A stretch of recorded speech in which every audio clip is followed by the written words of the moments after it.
If you grew up near the Appalachian Mountains, you already know.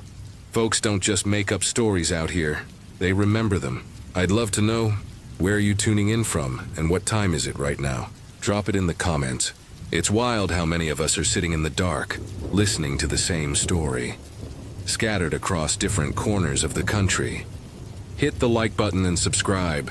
It helps more people find their way into these woods, whether they should or not. Let's start.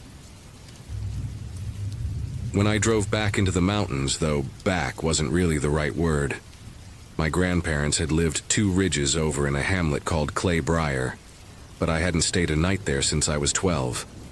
College, jobs, city apartments, years of trying to be a version of myself that didn't smell like damp pine needles kept me away. But grief has its own map. After my mother died last spring, I found myself scrolling satellite images of hollows and creeks I barely remembered, looking for something I couldn't name. That's when my older cousin Margot called. She'd inherited our great-uncle's property above the abandoned slate mine near Gray Hollow, West Virginia, and she needed help walking the boundary before winter. Just for a weekend, she said, like it was nothing. She mentioned a few downed trees, some old survey posts leaning, a section of path sliding toward the creek. Her voice wobbled the way it used to when she called me out on a lie. I said yes before she finished the list. Sitting in my apartment in Roanoke with half-packed boxes, I felt like I owed the hills something, though I couldn't have told you what. I left before sunrise, the highway empty except for the occasional coal truck grinding its way east. The sky was a hard pewter color that pressed down on everything. I turned off at a faded sign for Pine Trace, crossed a 1-lane bridge, and followed a gravel road that coiled upward through hemlock and laurel. When the trees broke for a moment, I caught sight of the valley floor, strips of fog curling in the gullies like pale animals. It was colder than I expected. My hands shook as I unlatched the gate at the end of the drive. The fence sagged under its own weight, strands of rusted barbed wire strung like tired veins. I parked next to a rotted picnic table and started unloading. Supplies from the trunk, survey tape the color of ripe persimmons, a hammer, a coil of steel stakes, a dented thermos of coffee I'd already lost the lid for. The air smelled faintly metallic, like wet stone. The plan was simple. Walk the ridge path that marked the western boundary, replace missing stakes, flag the leaning timber, and make it back by dusk. Nothing romantic, just work. Still, a part of me had built the day up as a quiet reckoning, me and the land making our peace after years apart. That illusion lasted until the first turn. The old logging road that was supposed to split near a lightning-struck beach now ran straight as a rifle barrel. I told myself storms had downed landmarks or I'd misremembered. But a few minutes later, the same thing happened again. A bend that should have opened onto a view of the slate pit instead funneled into thicker trees. My sense of direction, usually decent, began to feel like a watch running fast. I stopped, pulled out the folded topo map Margot had left under a magnet on her fridge, and traced the contour lines with my finger. Everything matched except what my eyes saw. I kept walking slower now. The hush in those woods was deep but not dead. It had an undertow, like a crowd holding its breath. My boots sank slightly into dark soil that smelled of moss and something sour. When I paused, I thought I heard a faint rush of water somewhere below, though the map showed no stream for half a mile. At the third stake, I hammered in. The metal rang dull against the trunk and sent a tremor through my wrist. That's when I noticed the tracks. They crossed the path at an angle, then stopped mid-trail, as if the walker had vanished. At first glance, they looked human but off. Too broad at the ball, toes splayed like someone pressing hard into clay. No tread marks, no boot ridges. Barefoot yet heavy. The edges were crisp and damp. I squatted, pressed a finger to one. Cold. The soil held its shape. My scalp prickled. In the city, you tell yourself you're rational, but up here, a different part of your brain starts whispering old things. When we were kids, Margot and I used to swap stories about Gray Hollow. She'd claim the miners dug into something older than the rock, a sealed cavern with the Gray Choir inside. voices that lured men deeper. I laughed then, but I remembered how my grandmother would clap her hands over her ears if you sang after dark, muttering, "Don't call them." Even as a child, I sensed it wasn't a game. Standing over those tracks now, that memory landed like a weight on my chest. I decided to turn back, but when I spun around, the path behind me looked wrong. Trees leaned at unfamiliar angles. The air itself seemed thicker, tinged with a smell like wet iron filings. I started walking faster, telling myself the truck was just a few bends away. My breath came shallow. Every crooked birch, every moss-slick log repeated in strange order.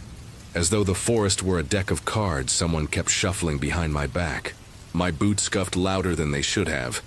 Then another sound joined them. It wasn't loud, just a dry crunch of leaf litter pacing me off to the right. I froze. The sound stopped too. I shifted my weight, and there it was again, a mirror beat, staying just out of sight. "Hello?" My voice came out thinner than I meant. "You lost?" Silence. I tried again, louder. Nothing. Only that patient, measured tread, like someone dragging a sack through the underbrush. The gray light between the trunks had gone watery, draining color from everything. Shadows stretched long and crooked, intersecting like veins. I felt myself shrinking, my city logic collapsing inward. I forced my legs to move. The trail dipped into a low saddle where mist pooled ankle deep. My fingers went numb even though it wasn't that cold. Then without warning, the path widened into a clearing I didn't recognize. In the center stood a man, at least a shape like one. He was turned slightly away, shoulders stooped, arms hanging too long at his sides. His shirt clung in tatters, and from the knees down his jeans were soaked, though the moss around him was dry. He raised a hand slowly, palm outward, then pressed it flat to his chest. That simple motion knocked the breath from me. It wasn't a greeting. It felt like a pledge or a demand. I tried to speak, but my mouth stuck. He stepped toward me. That's when I saw his feet, bare, wide, stained black as if he'd been wading through ink. Streaks of something darker. Mud, I told myself, just mud clung up his shins. The air tasted like pennies. He stopped at the last stake I'd hammered and crouched. Without looking away from me, he dipped 2 fingers into the blaze-orange tape. I'd dropped earlier, smearing it across his palm in a thick line. When he lifted his hand, the paint glowed against his skin like a wound. The sound in my ears was no longer my heartbeat, but a low thrumming, almost a chord, as if dozens of faint voices were humming from the ground. That broke me loose. I stumbled, backward, snagged my pack on a branch, tore it free, and ran. Branches whipped my face. The path under me rose and fell like the deck of a boat. At one point, I swear I saw my grandmother's kitchen window between the trees, curtains fluttering, then it vanished. Every footstep behind me matched mine, though softer, like something walking in my echo. My lungs burned. My vision narrowed. Then, just as suddenly, I burst out at the sagging gate. My car crouched beyond like an animal at the edge of a clearing. I fumbled the keys, dropped them, scooped them up with shaking fingers. When the engine turned over, I slammed it into reverse, gravel spraying. I didn't look in the rearview mirror until I hit pavement. He was standing in the middle of the track where the mist ended, his arms still lifted, orange dripping from his fingers. But his face, God, his face wasn't a stranger's anymore. It was a mosaic of people I'd known. A miner from a photograph in my grandmother's hallway, my uncle when he was young, even a flash of my own eyes staring back. Not a shapeshifter exactly, but a collector, reflecting every soul that had walked this path and left something behind. The realization chilled me deeper than fear. He wasn't following me. He was waiting, palm marked like a sigil, for me to take my place. I drove straight to Margot's cabin. She opened the door before I knocked, as if she'd been listening for me. Her expression tightened when she saw my face. "You saw it," she said quietly. Not a question. Her left hand rested on the door frame. Her right twitched like she was fighting the urge to make a sign over her heart. "Grandma told me not to send you alone," she murmured. "But you wouldn't believe me anyway." I wanted to demand an explanation, but the words jammed in my throat. Behind her, the fireplace hissed, though no wood burned. A faint vibration trembled through the floorboards, like distant singing under the house. She stepped back, letting me in. "It doesn't always let people come back the same," she said. "Sometimes it just keeps walking inside you." I didn't sleep. Every time I closed my eyes, I felt a damp palm press against my chest. Around 3 a, the wind shifted and carried a low hum through the chimney. Not quite a melody, more like dozens of breaths aligning. For a moment I almost rose, thinking if I followed it back down the path, everything would make sense. Instead, I sat rigid until dawn, staring at my hands. In the weak light, I saw a faint smear of orange on my left palm, though I hadn't touched the tape. I scrubbed at it until my skin reddened, but the color remained, like a bruise blooming from beneath. When I finally met Margot's gaze, she didn't look surprised. "It marks you," she said softly. "That's how it calls you home. It's been 11 months. I haven't gone beyond the gate since." I moved back to Roanoke, but some nights I wake to find dirt under my nails and the taste of pennies on my tongue. In crowds, I sometimes catch a flicker of that stooped figure in reflective glass, never closer than arm's length, always lifting a painted hand to his chest. I was 29 when I answered an ad that should have sent me running in the other direction. It was tacked up on the bulletin board inside a gas station near Riverton, Virginia, just a few miles from the George Washington National Forest. The paper was curling at the edges, printed with the words "Short-term survey help needed" in bold marker, followed by a phone number. I'd been back in my hometown less than a month, jobless and half-drunk most nights, sleeping in my parents' basement like some failed prodigal son. So when I dialed the number, and an older woman named Helen told me all I had to do was hike a trail, take photos, and mark coordinates for a grant project she was running, I jumped at it. Rent money in exchange for a long walk in the woods sounded like a blessing. Helen met me outside the county office the next morning. She wore a thick sweater despite the heat, and kept squinting at me like she wasn't convinced I'd last the day. She shoved a thin folder into my hands and muttered something about the job being straightforward. The folder had a rough sketch of the trail, some historical notes about old mining shacks, and instructions to be thorough but quick. "Don't linger past dusk," she said as she walked back to her car. Her tone was so flat it made my stomach twist, but I told myself it was just small-town superstition. Folks in Riverton always carried ghost stories in their pockets. By noon, I was parked at a gravel pull-off near an old ranger shed. I checked my pack twice. A handheld GPS unit with extra batteries, a notepad, a flashlight, and enough snacks to last me if I got lost, which I wouldn't, of course. The trail started out like any other in the Blue Ridge foothills. Leaf litter, rocks slick with moss, birds darting between hemlocks. The sun burned through patches of canopy, making the air hot enough that sweat slid down my spine after 10 minutes. My shoes kept slipping on red clay gullies carved by storm runoff. It wasn't glamorous, but it was easy. I even started humming to myself, already imagining the look on Helen's face when I turned the assignment in a day early. The trail wound back and forth in tight switchbacks, and every time I thought I'd reached the crest, another slope rose up. After the first mile marker, I paused at a ledge that overlooked the valley. The view should have been comforting, rolling pasture beyond the dark tree line, but something about it felt wrong. Ahead of me, the trees were spaced in perfect rows, each trunk the same distance from the next, like some invisible hand had planted them by design. No undergrowth, no scatter of saplings, just a neat corridor disappearing uphill. The sight sent a ripple across my skin. I snapped a photo to prove it was real, jotted down the coordinates, and told myself it was some old logging trick. Past the ledge, the ground changed. The dirt had a strange, spongy gyve, like peat bogs I'd read about in books but never seen. I crouched and pressed my palm against it. No water seeped up, but when I pulled my hand back, my skin was stained with dark streaks, almost black, like something scraped out of a clogged pipe. I wiped it on my jeans and moved on, but the smell clung, metallic and sour like rust mixed with rot. The first shack appeared behind a wall of black spruce. I almost missed it. The roof sagged, the walls leaned hard to the left, and one corner of the doorway was covered by a burlap sack nailed in place. It shifted in the breeze so slowly I thought for a second it was a person moving inside. My throat tightened.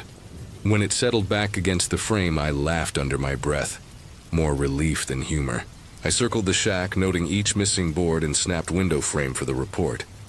When I aimed my flashlight through a gap in the planks, the beam seemed to vanish mid-air, swallowed by a darkness thicker than it should have been. No reflection, no dust, nothing. I scribbled a note about structural instability and pressed on, though my stomach had started to knot. That's when I found the first footprint. It wasn't on the main trail, but cut diagonally across the spongy dirt.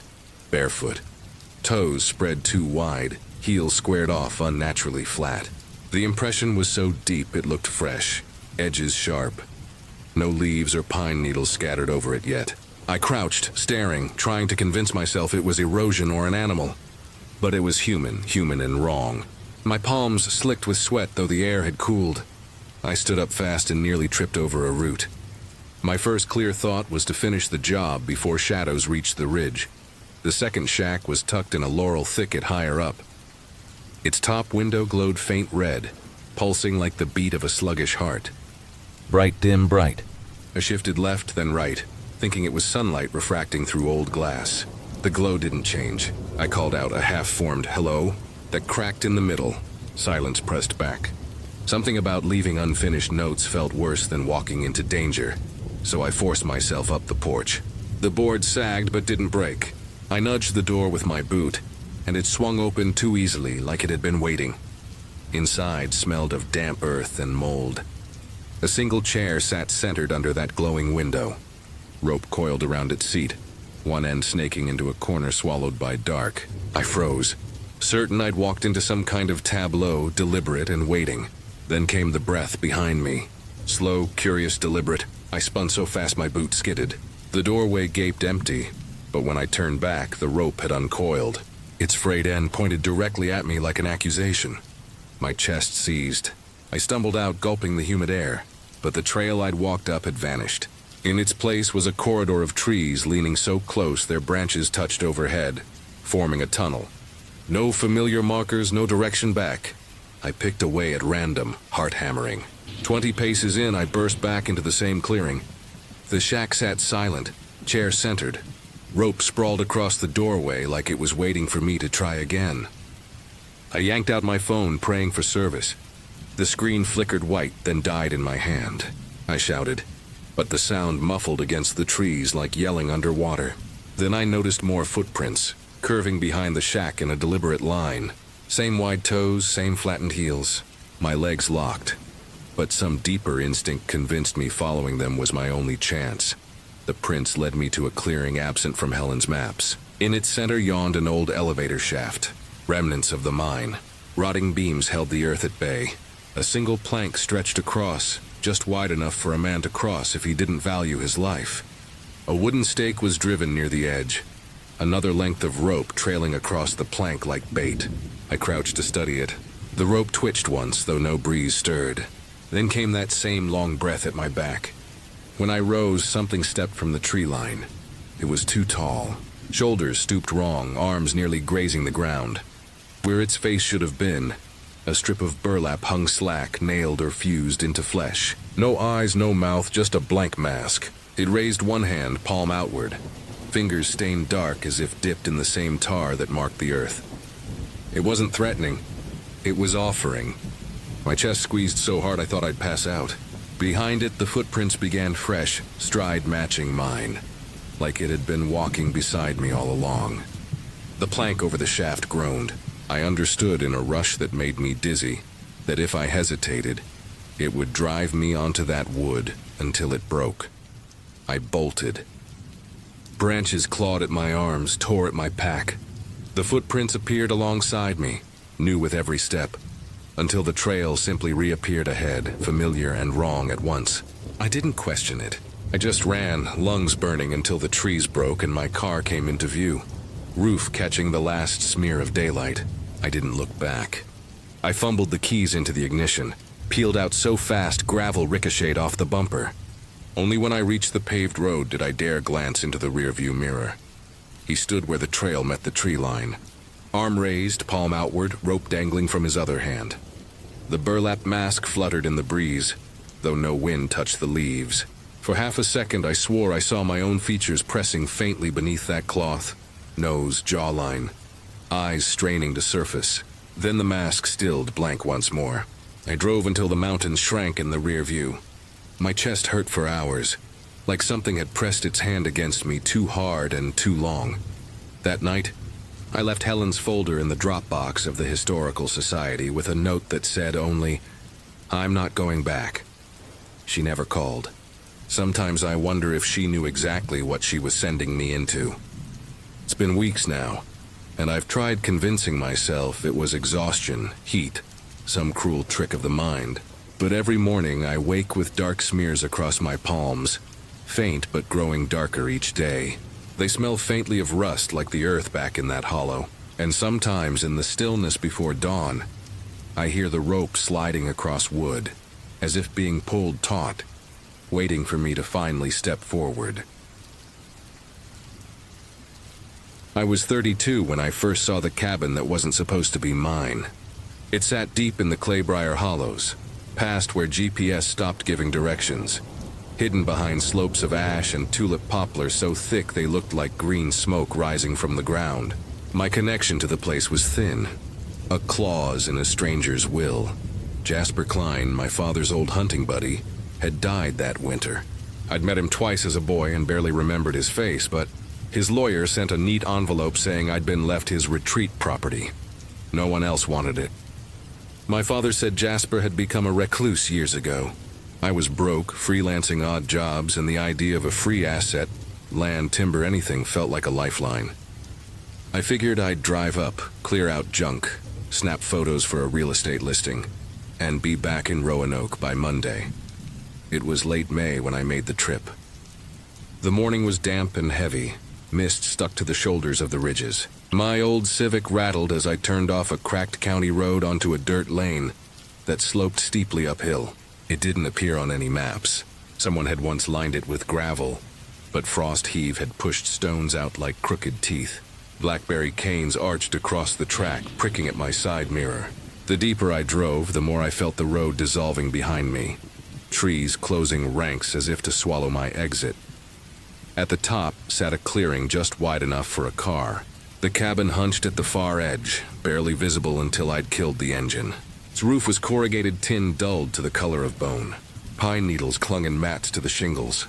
3 windows stared out, each one blacked over with wax paper curled at the corners. No mailbox, no path, no sign of anyone in years. I sat with my hands still on the wheel for a long moment. My phone had no signal. Only when a crow landed on the porch rail, cawing once, did I get out. The front door stuck, then gave with a sigh. Inside smelled of damp paper and cold ashes.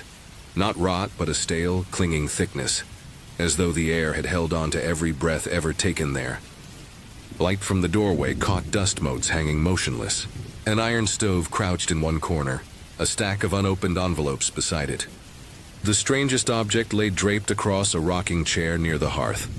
A thick coil of hemp rope, neatly looped, and tied into a knot that looked more like a symbol than a utility knot.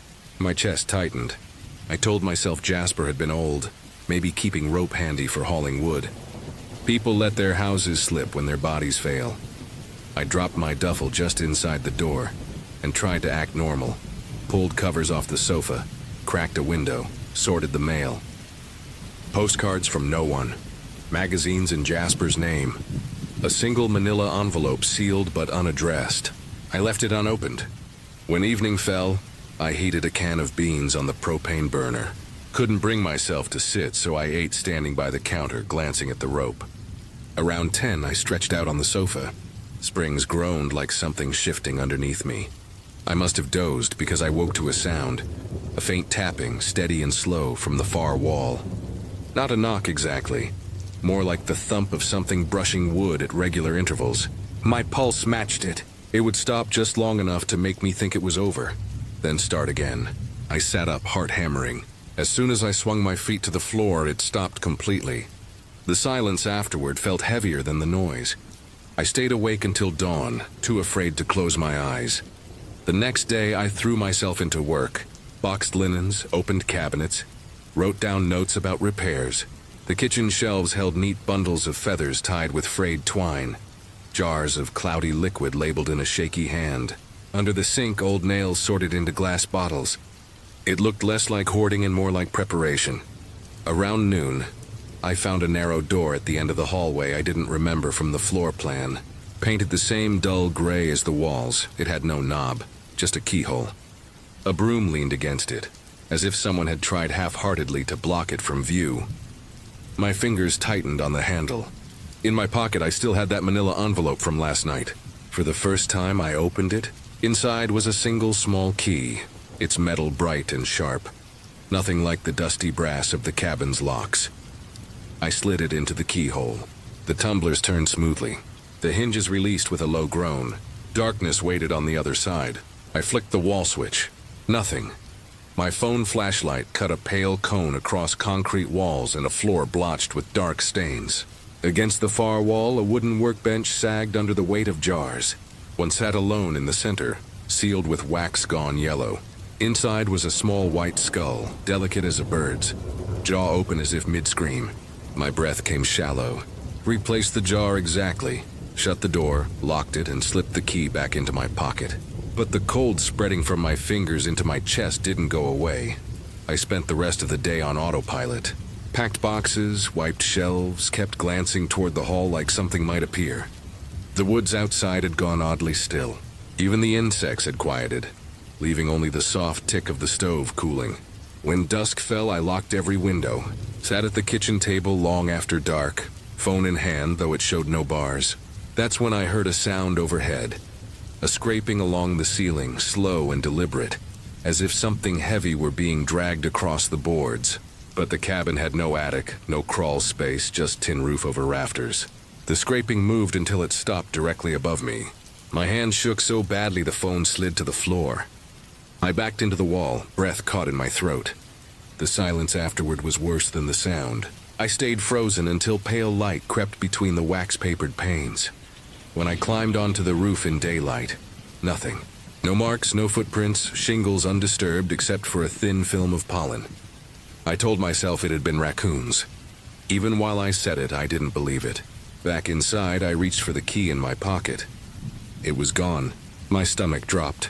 I found it lying in the center of the living room rug, as if someone had placed it there for me to see. I picked it up and a chill traveled from my palm across my shoulders. Outside, the woods pressed close, branches interlocking like fingers. That afternoon, the air inside thickened until I could hear my own heartbeat. No wind, no bird calls, just a hush pressing through the windows. On impulse, I walked down the hall and checked the lock on the hidden door. It was secure, but as I touched the knob, a faint vibration pulsed under my palm, like something breathing on the other side. I snatched my hand back. By nightfall, every nerve in my body felt stretched. I tried to sleep again on the sofa. For hours, nothing moved. Then near midnight, a single knock echoed from the locked door. I sat up, quilt sliding to the floor. My mouth went dry. Another knock, louder. Then a voice hoarse as dry leaves. Still waiting. I clamped a hand over my mouth. The voice came again, closer. You opened it. You're mine now. No third knock, just silence heavy enough to make the beams creak. I stared into the dark hallway, heart battering my ribs. Dawn's first light found me still sitting there, rigid. I couldn't leave fast enough. By 7, I'd loaded my car, the key trembling in my hand. I left it on the kitchen counter, locked the front door, walked down the dirt track without glancing back. But halfway to the car, I heard footsteps behind me, light but deliberate, matching mine. I spun around. Nothing but trees. The hush of the woods was absolute. I drove until cell service returned, not breathing until I saw the highway. It's been 3 months. I never listed the property. At night in my apartment, I sometimes wake with the taste of cold iron on my tongue and find my hand clenched around nothing. Thumb rubbing an absent key. In the mirror, just at the edge of reflection, I glimpse a figure standing where my doorway should be. A tall shape with shoulders bent, head shrouded by a hood of waxed paper, one palm lifted as if asking to be let in. They call it the Hollow Guest in old Claybriar folklore, something Jasper must have known. The story says once you've unlocked its room, it follows you until you return. Each morning the faint outline of a key grows darker in my palm. I tell myself it's just stress, but some nights when the pipes hiss and settle, I hear the voice again, low and rasping. You promised. I took a delivery into Greystone Hollow, a place my father used to call the Ridge with its own congregation. He meant it as a joke, though not a funny one.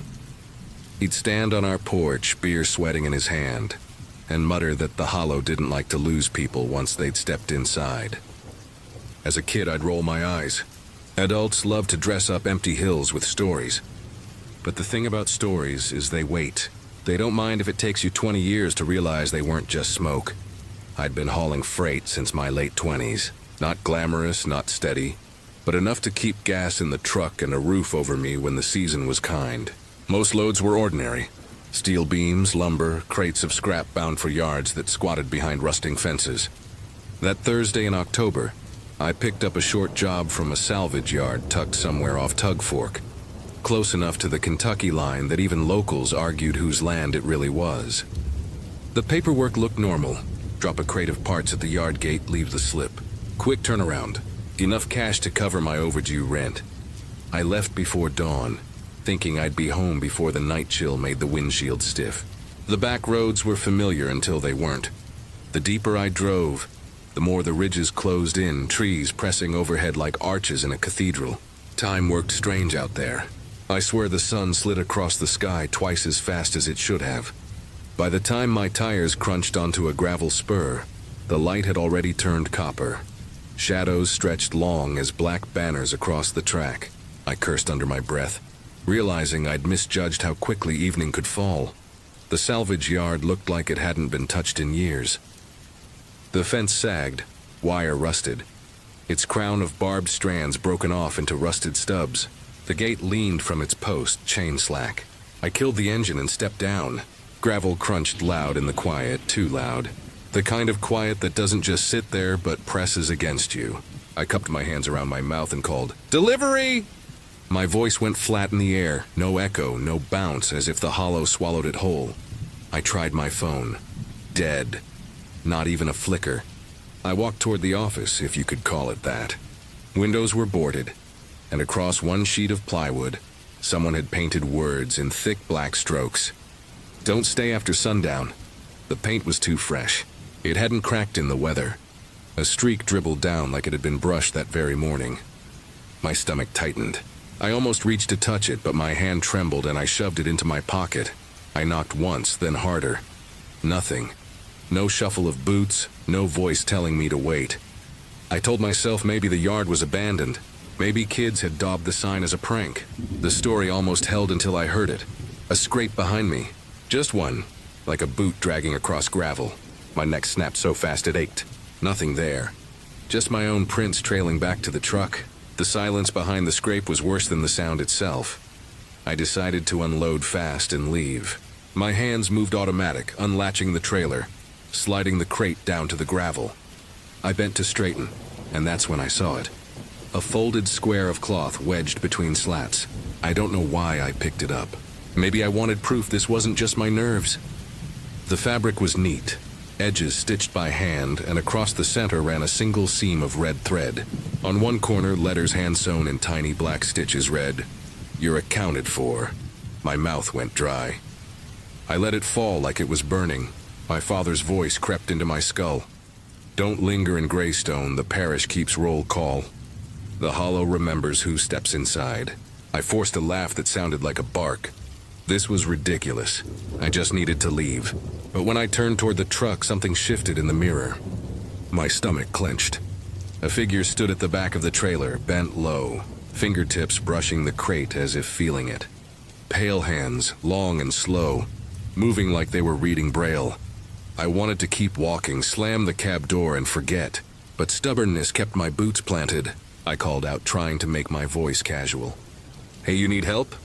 The figure straightened slowly, joints moving out of step with themselves. Even in that thin dusk light, I thought I recognized the posture, the slope of shoulders. It looked like Sam Dyer, a boy from my high school. He'd gone missing at 19, last seen walking home along the ridge. They found his jacket in a creek, but not him. My breath caught. "Sam," I croaked. The figure turned its head, and in that turn I saw it wasn't Sam. Or maybe it had been once. All the features were there, eyes, mouth, nose, but none where they belonged. They drooped, as if his face had melted and set wrong. The mouth opened and shut, working around words I couldn't hear. My spine locked, breath stuck halfway up my throat. I stepped back without meaning to. The figure mirrored me, same pace, same angle. Then the smell hit. Damp earth dragged from a place no light had ever touched. Oozy mineral like the inside of a cave. My chest seized. I tried to hold its gaze while moving, but my boot caught the crate's edge. I went down hard, gravel biting my palms, copper taste flooding my mouth. I blinked up, gasping, just as two more shapes stepped from the tree line. Same slack faces, same mouths chewing at silence. They moved in unison, slow and careful, heads tilting side to side like they were listening to something I couldn't hear. I scrambled, knees slipping. My legs felt unsteady, like I'd left half my strength behind on the ground. The cab looked impossibly far. I lurched toward it anyway, hands clawing for the handle. It slid off once, twice. On the third try, I caught it, yanked the door open, flung myself inside. The engine stuttered, coughed as if unsure. I slammed my palm on the dash, begging out loud. It caught. I risked one last glance in the mirror. All three stood almost at the trailer, moving in sync, mouths stretching too wide. Their faces tilted, sniffing, tasting the air for me. I floored the pedal. Gravel spit from the tires, the truck jolted forward. And I didn't lift my foot until the pavement of Route 119 caught me. I pulled into a speedway 20 miles out. Engine still running, hands welded to the wheel. Night dropped slow across the ridges, black swallowing copper. I couldn't make myself move. A clerk came out finally, a kid with a crooked ball cap. He tapped the glass, asked if I was okay. My mouth opened, words tumbled, but none made sense. He gave me that look people save for drunks and lunatics and went back inside. I never went back to Greystone Hollow. The crate stayed, the slip unsigned. I didn't care. The next day, I drove ridge roads aimlessly. The cloth square folded in my jacket pocket, light as paper but heavy as guilt. I thought about tossing it out the window. Instead, near dusk, I pulled to a turnout and struck a match. The cloth curled and blackened in seconds. I watched until every thread had gone. Only then did I breathe steady again. But even now, months later, I wake some nights to a sound. Boots dragging across gravel, steady and patient. My hands curl in sleep around nothing, as if remembering a piece of cloth that isn't there. And sometimes, just before dawn, I smell it again. The earth dragged from a place that never knew light. Folks used to say the hollow parishioners kept their roll call, their congregation, and once you're counted, you never quite leave. I burned the cloth, but I can't shake the feeling my name is still written in their book. I agreed to help my friend Martin mark property lines on his uncle's new parcel up in Raven's Gap. I wasn't supposed to be living in the mountains anymore. I'd moved to Asheville after grad school, landed a desk job, the kind where people wear blazers and argue over fonts. But after my relationship crumbled and I quit without notice, I drifted back to my hometown, broke and restless. When Martin called, saying he needed an extra set of hands to tie flagging tape and pound stakes, I said yes before thinking it through. He offered cash and the promise of fresh air. I told myself it would be good to sweat out the ghosts rattling around in my chest. It was early June, though the air felt closer to August. That sticky, wool-over-your-mouth kind of heat that makes you thirsty no matter how much water you carry. We parked his beat-up Chevy by the cattle gate where the gravel ended. He grabbed the GPS unit, already muttering about low batteries while I hoisted the canvas bag of stakes and the mallet. Cicadas buzzed like 1,000 tiny saws in the trees. I remember thinking how ordinary it felt. Just another day on another ridge. My grandfather used to hunt squirrel here. My dad cut firewood along the switchbacks. I'd tramped those slopes as a girl, filling baskets with chanterelles while Dad whistled old fiddle tunes. Nothing in my memory said danger. The first odd thing was the GPS. It would beep once, then freeze like it had hiccuped mid-thought. Martin smacked the side with the heel of his hand, grumbling. I teased him about buying junk secondhand instead of splurging for the new model. He rolled his eyes and told me to just start laying tape. He'd catch up. So I did. Every 50 yards, I tied bright orange ribbon to a branch and tapped a stake into the dirt. The ground was soft, forgiving. Easy work, too easy. That should have calmed me, but it didn't. About 30 yards up, I paused and looked back. The trail behind me was empty. No Martin, no orange hat, no sound of boots. I figured he'd stepped off to take a leak. Typical. I called his name once, trying to sound casual. No answer. The cicadas had gone quiet, too. My ears felt stuffed like when a plane climbs too fast. I tried again, louder this time. My voice came out flat, muffled, as if the air swallowed it before it reached the trees. That was when I noticed something worse. None of the flagging tape I'd tied was visible. No fluttering neon strips, no stakes. Just raw leaf litter, uninterrupted like I hadn't done a thing. My throat tightened and my palms itched useless, as if they needed to grab something. I turned slowly, hoping to spot Martin's orange cap. Maybe the flash of the GPS screen. Nothing. The woods looked the same in every direction, thickets of laurel, boulders crusted with lichen, trunks tilting like they'd been copied and pasted. That sameness rattled me more than silence. Then I saw the footprints. They cut across the soil at an angle, pressed deeper than any boots should sink. Smooth soles, no tread, toes oddly squared. The spacing was too wide, each step like someone had been stretching themselves farther than natural. My scalp prickled. Logic told me to go back, but my legs moved forward, following. It wasn't curiosity exactly. More like the silence itself pulled me, insisting that stillness was more dangerous than motion. The prints curved around a boulder slick with moss, leading me to a clearing I swear hadn't existed a minute before. 20 feet across, almost perfectly round. The undergrowth pressed flat, not in random patches, but in radiating lines, combed outward like spokes. In the center sat a patch of canvas with a lantern resting on it. Not a modern camping lantern. An old kerosene thing, glass blackened with soot so thick I couldn't see inside. The handle gleamed like someone had polished it every day for years. A buzzing started at the base of my skull, the first throb of a migraine. Though I never get migraines, I couldn't look away. My pulse kicked harder. Then Martin's voice came from behind me. "You'll want to see this." My knees nearly buckled with relief, until I realized it wasn't quite his voice. The words were his, but too careful, each syllable clipped like someone was learning them by repetition. I turned. He stood at the edge of the clearing, arms hanging loose, palms facing backward. He didn't blink, didn't shift his weight. He was unnervingly still, like a mannequin. Then one arm lifted in a loose, jointless wave, beckoning me closer. My stomach dropped. "Martin?" My own voice cracked. He didn't answer, didn't twitch, just repeated the words in the same flat cadence. "You'll want to see this." My tongue stuck to the roof of my mouth. I stepped back once. His head tilted slowly, mechanically, like a marionette. Then he took a stride forward, landing precisely on the trampled edge of grass. Boot toe lined up too perfectly. That was enough. My body moved before thought. I turned and ran. Branches whipped my arms, stones tore at my boots, but I felt none of it. The only thought hammered in my brain, don't look back.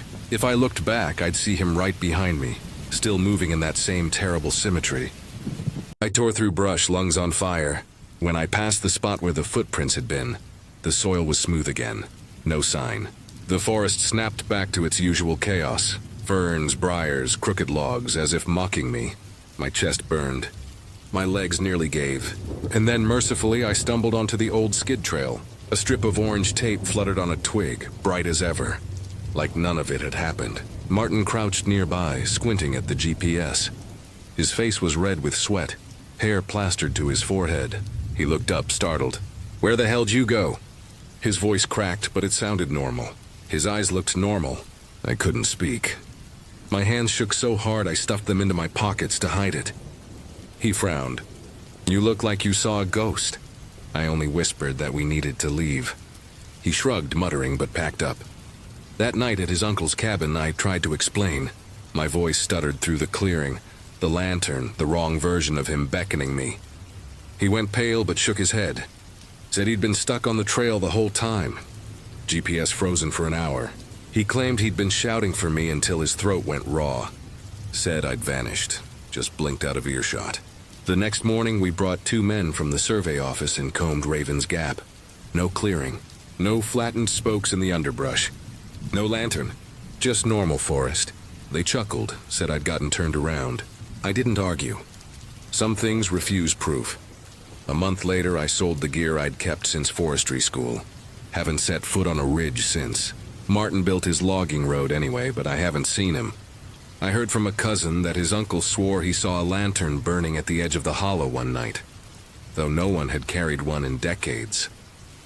The story in town is older than either of us. They call it the Lantern Man of Raven's Gap. Surveyors vanish when he adds them to his tally. They say he doesn't take everyone, just the ones who answer his voice. I still dream about that clearing. In the dream, the lantern glass is cracked just enough for me to see inside. And what stares back through the soot isn't flame at all, but a warped reflection of my own face, lips moving silently, repeating words in a voice that isn't mine. I was 29 when I volunteered to hike the boundary up in Laurel Fork Gorge. I wasn't supposed to take that assignment. Alan, my supervisor at the conservation office, had already sent me on smaller jobs, double-checking fence lines and easements near town. But after he'd pulled me aside one morning and said a landowner had complained about sloppy coordinates, I decided I had to prove myself. When the office needed someone to rewalk the eastern section of the gorge, I said I'd do it alone. Maybe if I came back with perfect data, Alan would stop looking at me like I didn't belong. The gorge lay in eastern West Virginia, close to the high ridges where the valleys pinch into narrow slots. Most people don't go out there anymore. Too steep for farming, too far from the highways for weekend hikers. The files said no one had walked those survey lines in years. I told myself that meant it would be quiet, simple. Just follow the old blazes, tie fresh flagging, mark the coordinates, and be back by mid-afternoon. It was already close to noon by the time I parked at the gate. The drive had taken forever. Detours from a washed-out bridge, back roads cratered with potholes. My truck sat in the grass like a stranded animal, one tire already sunk an inch into mud.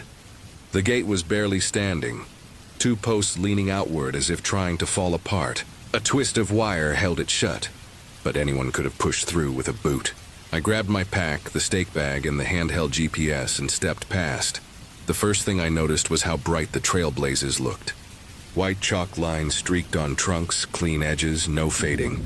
That didn't match what the files claimed. The last recorded maintenance had been over 15 years ago. Someone had been here more recently. I tried not to dwell on it. My job was to record, not question. I walked steadily, tying fresh orange tape every few yards. For a while, everything felt normal. The sound of boots on soil, the rasp of branches brushing my sleeves. Then I reached a fork I hadn't expected. One path sloped down into a shallow hollow. The other carried on straight along the ridge. Both had fresh white chalk marks. I unfolded the packet of survey notes and scanned the line drawing. Nothing about a split. No mention of 2 trails. Just a straight shot following the ridge crest. I stood longer than necessary, staring between them. The hollow looked darker, messier, more brambles. The ridge was clearer, less chance of scratches. I told myself it probably looped back. I went up. The climb was steady enough to burn my calves.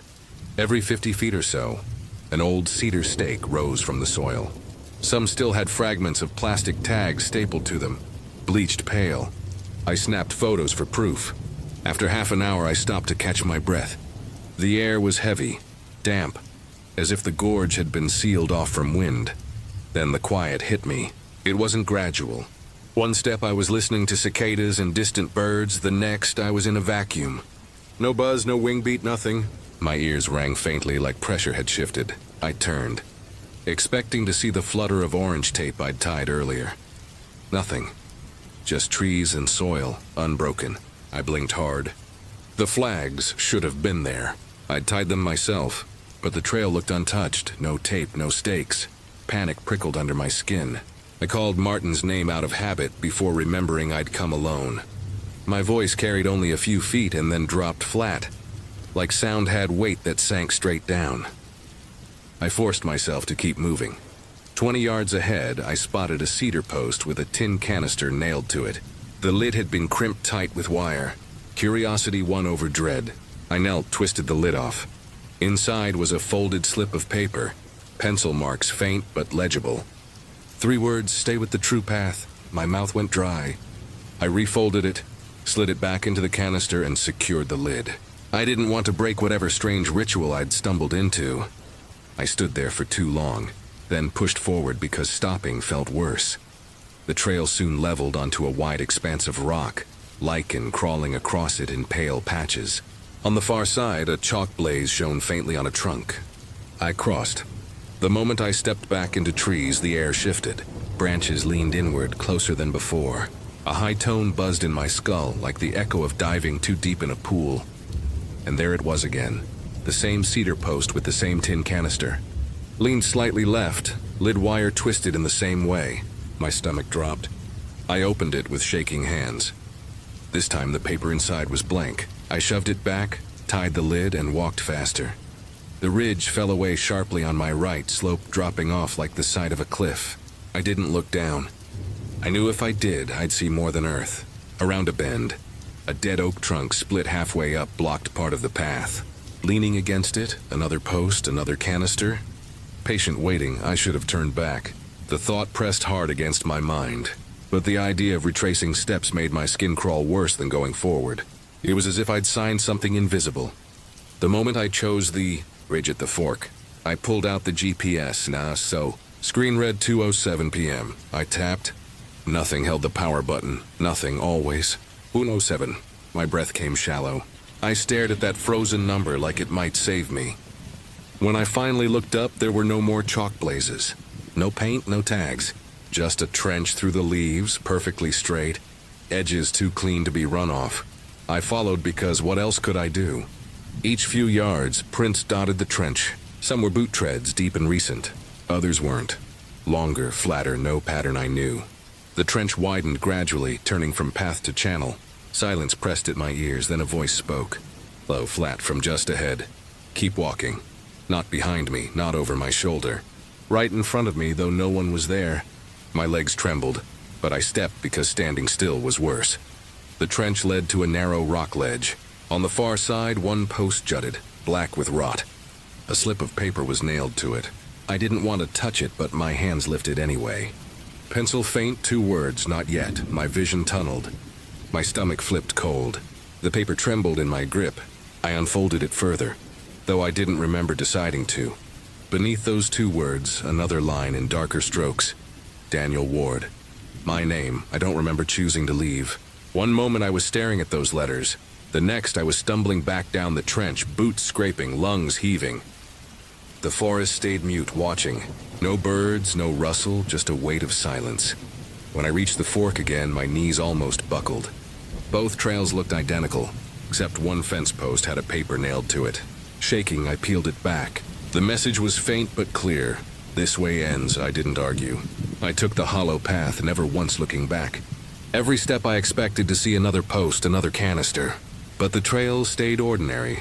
Rocks, roots, briars, the normal voice of the woods returning in fits. A cricket here, a crow there. By the time I saw the sagging gate, my lungs burned and my throat felt scraped raw. My truck waited where I'd left it. The dash clock read 5:42 p.m. I threw the GPS into the passenger seat without looking at the screen. Drove until the road widened into asphalt. Until houses appeared. Until I could see cell signal flicker back on. At the office, I handed Alan a thin report with no coordinates. No photos beyond a few fence posts. He frowned but said nothing. I didn't bother explaining. What could I say? That the gorge had written my name down? That it hadn't been finished with me yet? I've avoided Laurel Fork since. But at night sometimes when the house is quiet, I hear the faint scrape of pencil on paper. And when I close my eyes, I see that slip nailed to the rotting post. My name beneath the words, "Not yet," waiting for me to come back and finish the line. I told myself I'd never drive Red Ash Road again. The vow didn't last. You don't really get to choose around here. If you live in Boone County long enough, sooner or later, you'll take that road. It winds between Black Elk Ridge and the cut banks of Copper Hollow. The quickest way to shave 15 miles off the trip into Hensley. Folks had been telling stories about that stretch since my dad was a boy. Headlights vanishing mid-curve, engines dying with no warning, strange shapes lingering on the shoulders, but I always thought it was nothing more than hill gossip. Truth was, I'd driven it half a dozen times without incident. Gravel, sharp bends, deer if you weren't careful. Nothing worse. The only thing that unsettled me was how quiet it always felt. The holler swallowed sound. If you honked the horn, it went nowhere. My uncle used to say it was because the mountains held their breath when you drove through. I thought it was a pretty line and nothing else. That late November night, I should have listened. I worked maintenance at a furniture mill outside Madison. Shift ended at 8, but a busted conveyor kept me 2 hours over. By the time I signed the log and punched out, it was close to 10. I could have taken the main highway home, but that meant another half hour on a road slick with ice. My tank was hovering just above empty. Red Ash Road was faster. I told myself I'd risk it one last time. The mouth of the road was barely marked, just a rusted cattle gate propped against a post. I eased my Ford onto the gravel, headlights catching a pale mist hanging over the ditch. The truck rattled like it always did on those rocks, but the sound seemed swallowed, muffled to almost nothing. I cracked the window for fresh air, and the smell hit me. Wet iron and burned wood like an old campfire doused with blood. Half a mile in, my beams lit up a vehicle. An older Chevy Blazer sat crooked in the ditch, nose deep, tail end sticking out. The hazard lights blinked weakly, on, off, like a failing pulse. I slowed, rolling even with the driver's side. The door was open, dome light sputtering. Nobody inside. The seat was bare except for an old lunch pail and a baseball cap turned upside down, like it had been dropped in a hurry. Damn, I muttered, leaning over the wheel. Maybe somebody had gone to fetch help. Or maybe they'd walked into the hollow. That thought made me lock my passenger door without realizing it. I crept forward. The mist thickened, hanging low like steam rising off invisible water. My high beams cut pale tunnels through it. Then I saw him. A man stood with his back to the road halfway up the slope. No coat, no hat, just a thin shirt clinging to his shoulders, though the night was cold enough to freeze your breath. His arms dangled loose, fingers stiff and spread like he'd forgotten how to move them. He was angled toward the trees, face hidden. I tapped the horn. The sound died 2 yards out. He didn't flinch. I called louder than I meant. "You okay up there?"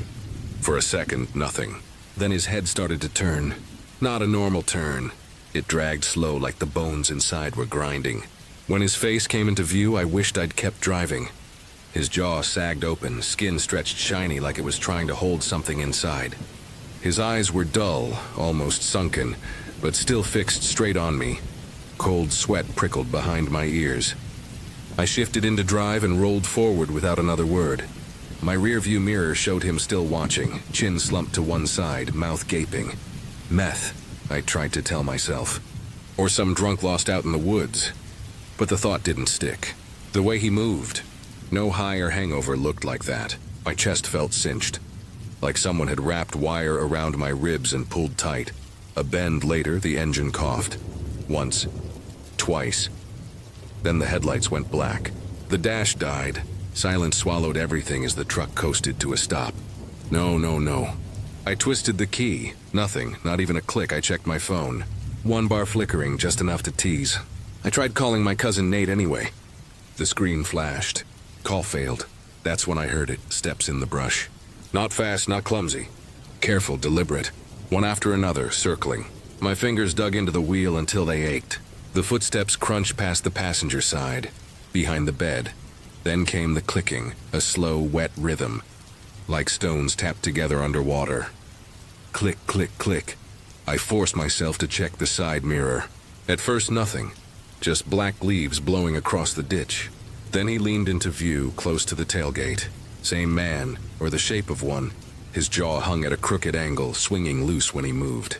He raised one hand in a jerky little wave, a puppet mimicking what it had seen but never understood. My stomach turned to ice. I twisted the key again. This time the engine screamed to life so loud it hurt. I slammed it into gear. Gravel exploded under the tires. As the headlights flared back, the beams swept the slope. Something crouched low above the road, long spine arched like a bent pole. Its skin was gray, stretched tight. Two eyes caught the light, glowing a deep animal red. I didn't look again. I drove harder than I ever had. Tires skidding, shocks groaning at every rut.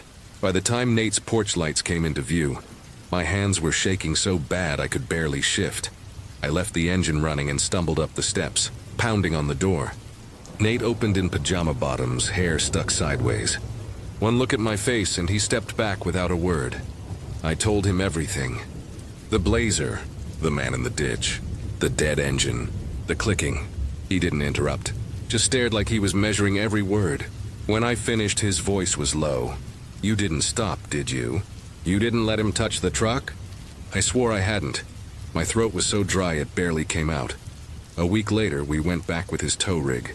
The blazer was still there, door wide open, hazard lights dead. Nate peeked inside. Empty glove box.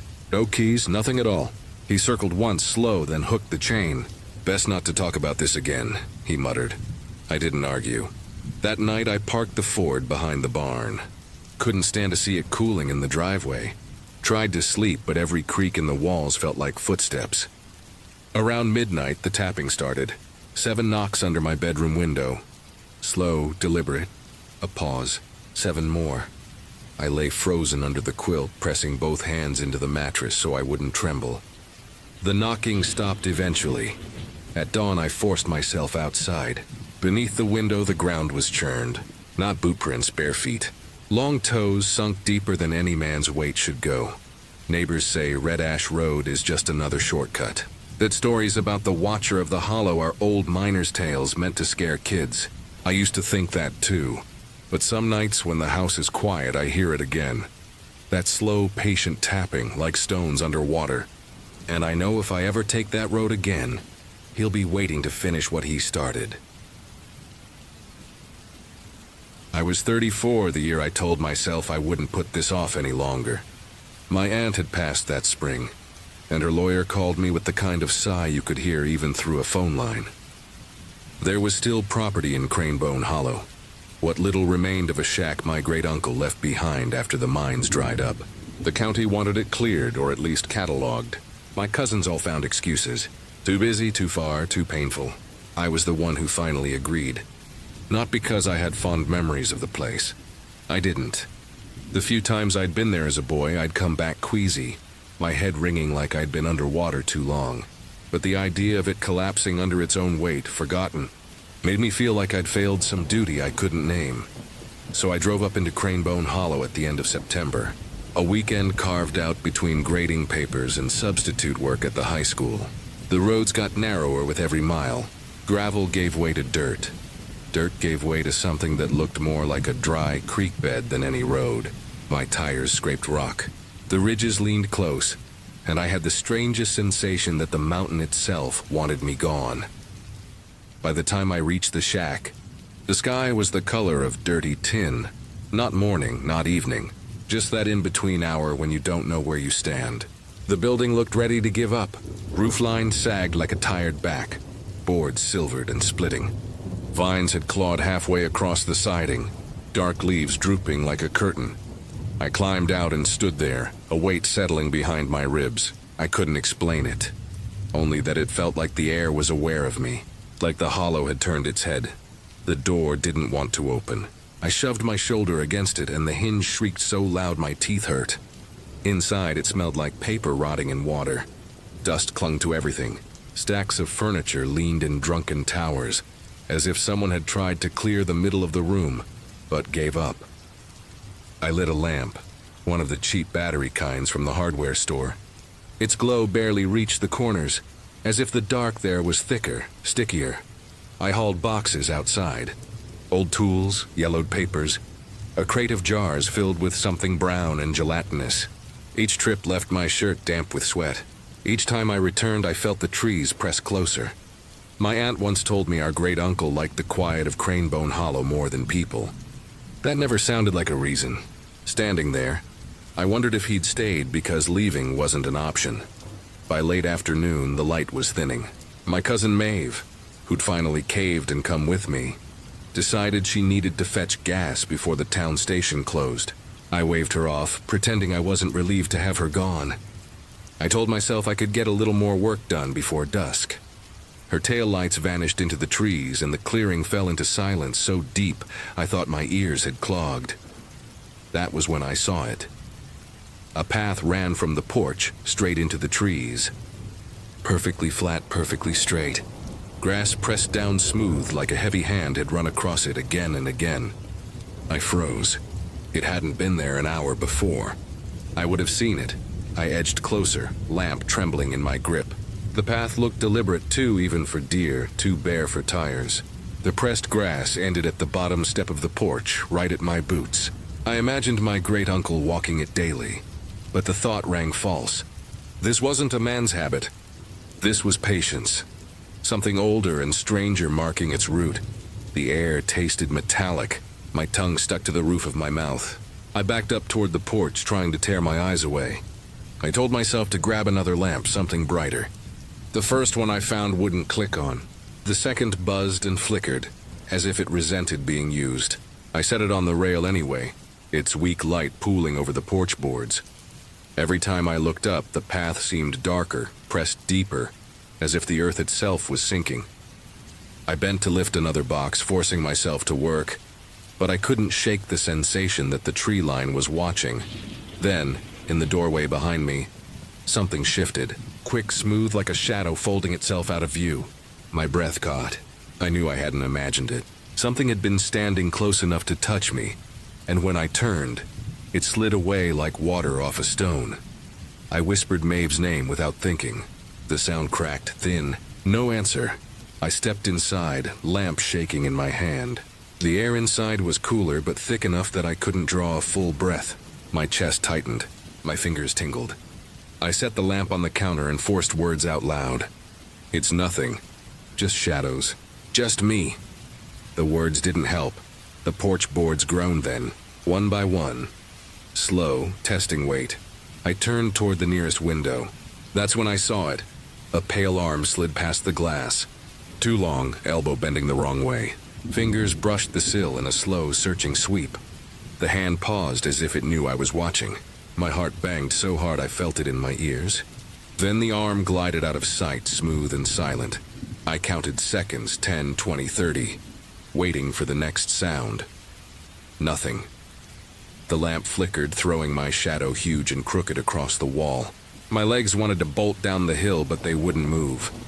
I forced myself toward the back door. The latch scraped loud as a scream. The yard beyond looked ordinary in the dim light, except for the path. It was darker now, grass pressed so deep it looked like the earth itself had been bruised. I didn't look back. I stepped down, each movement stiff, deliberate. Halfway down the slope, my foot caught on a root and I pitched forward. Bark tore my palms raw, but I staggered up and kept moving. The lamp gave a soft pop and died. Darkness closed around me like a hood. For one terrible moment, I heard breathing. Slow, steady, not mine. I kept one hand on the trees to guide me. Forcing step after step, though, each felt stretched, as if the woods had lengthened to hold me. When the road finally appeared, headlights cut through the dark. I ran toward them, waving. They've slammed her brakes, window down, face pale. She started to ask something, but my throat locked. No words came. She climbed out and gently pried the lamp from my hands. We stood there, neither speaking. We returned the next morning. The shack looked ordinary, as if nothing had happened. No pressed path. No prints, no arm marks. Except for one thing. On the window where I'd seen that pale arm. A smear curved across the glass, faint as chalk. The color of old bone. I reached to wipe it, but froze. The middle of the smear, faint lines had been dragged. Letters. My name Maeve didn't see. She was already turning away. I locked the door before we left, though I knew locks didn't matter. Whatever lingered in Cranebone Hollow had written me down, and things that keep lists don't forget. I was 29 the fall I decided to take the long way through southern Ohio. It wasn't about saving time. My advisor had insisted I photograph the few remaining roadside filling stations along forgotten routes, the ones swallowed by the interstate bypasses in the 70s. I'd already cataloged diners with peeling paint and motels slouching under kudzu, and the idea of one more night on the interstate made my skin crawl. So when my Maps app blinked out on a 2-lane blacktop near the Hocking Hills, I told myself it was fine. I had printed notes, I had gas, and I had the stubborn conviction of someone too deep into a thesis to backtrack. The hills there don't ease you in. One moment the trees are scattered in neat postcard groves, and the next they knit themselves into walls. Branches crowd so close over the pavement they blot out the sky. My headlights pressed forward like an apology, and each mile felt like borrowing from someone else's time. I'd been driving since mid-afternoon, and by the time the sun sank, my eyes throbbed. Not the gritty tiredness of a long drive, but the ache of focusing too hard on shadows. I should have stopped earlier. Instead, I pressed on, chasing some half-imagined gas station I remembered seeing marked on an old survey map. When the fuel light blinked on, I promised myself the next exit would be it. But the road kept curling. No junctions, no markers. Only the sound of gravel spitting under my tires when I hugged the shoulder too close. Then the tree line broke, and there it was. The station slouched back from the road like it had been waiting for decades. A cinder block rectangle with a sagging awning, its paint gone the color of ash. The overhead signs were dead, no glow, no hum. Only a single bulb burned above the office window, yellowed and weak, like a candle in a damp cellar. I told myself to keep going. I told myself the 20 miles to the interstate weren't that bad. But there was something about the way my dashboard needle dangled below the line. Something about the way the forest pressed in from behind me that made coasting into the lot feel safer than risking the shoulder. I pulled in. The crunch of gravel under my tires was too loud, sharp as glass breaking. I cut the engine. The silence after was worse. It was the kind of silence where you start hearing your pulse in your ears, and then you can't tell if it's only your pulse. I sat there staring at the window. Someone was inside. A figure behind the counter, posture rigid, head bowed. I thought maybe they were reading something, maybe even sleeping. But the longer I watched, the more it felt wrong. They weren't shifting or adjusting, just fixed like a cutout pasted against the yellow square of light. I should have left, but the air in the car felt staler by the second, like it wanted me out. I opened the door, the hinges groaning louder than they ever had, and stepped down onto the cracked pavement. The office door had a bell, one of those old spring-hung things, and when I pushed, it gave a thin metallic rattle that sounded like it hadn't been touched in years. Inside, the smell hit me. Damp wood and something metallic underneath, like old coins gripped too long. The figure was a man, I realized now. His hair cropped short, his shirt a faded mechanic's blue without a logo. His hands lay flat on the counter, fingers spread. He didn't look up when the bell rang, didn't twitch when I cleared my throat and asked if the pumps worked. Instead, his chin lifted just slightly. His eyes were open too wide, the white circling the irises, but they weren't looking at me. They were pinned on something beyond my shoulder, outside the door. I turned, but the lot was empty, the tree line a tangle of black. When I looked back, his right arm was rising, slowly, stiffly, as though each inch cost him. His finger pointed past me, toward the row of pumps that backed into the dark. He held it there, shaking faintly, as if waiting for me to obey. I didn't want to. My throat had gone dry. But the longer I stood, the stronger the pressure grew in my chest, like the room itself would not let me stay. So I went. The pumps were husks, displays dark, hoses looped like dead snakes. Between them stood a cabinet waist high, metal corroded to orange at the edges. A sheet of paper was taped across it, curling with moisture. The words scrawled in black marker made my stomach clench. "Do not turn around." I laughed under my breath, sharp and hollow. It felt like the kind of prank you'd see in a student film. But my palms prickled, and the skin at the back of my neck pulled tight like it knew better. I turned anyway. Nothing. Only the office window, its yellow glow unchanged. The lot stretched silent. The road swallowed itself into night. When I faced the cabinet again, the door hung open. Inside was a tray of keys. Dozens of them. each tied to a white tag, each marked with a date in the same block handwriting. Some years old, some only months. My chest tightened when I saw the newest one. Today's date. I stepped back, bumping the pump. My teeth clicked from the jolt. I wanted to run, to get back in the car, but the thought of turning my back again made my skin crawl. Movement scraped against the pavement. Slow, deliberate. Between two dead pumps, someone stood. A woman this time, short gray hair, the same faded uniform shirt. Her arms dangled at her sides, fingers twitching faintly. Her face, no, not a face. Just pale skin stretched too smooth, with two hollows where eyes should have been. She began walking toward me. Not rushing, not even steady.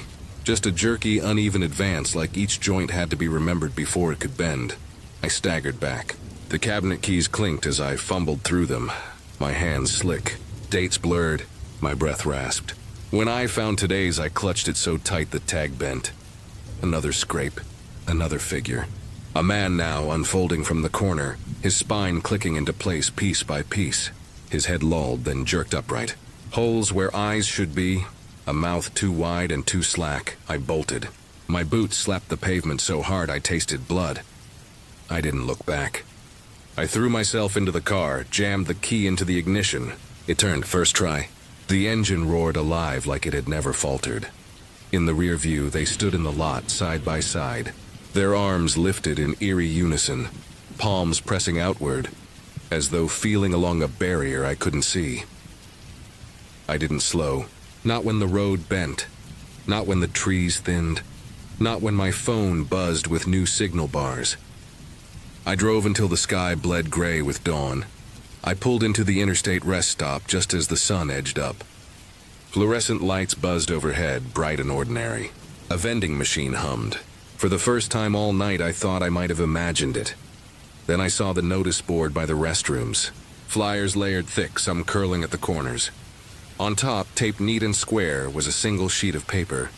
The ink was the same thick black. For your own safety, don't turn around. Underneath, a date was written. Today's, and below that, in the same block letters, my name.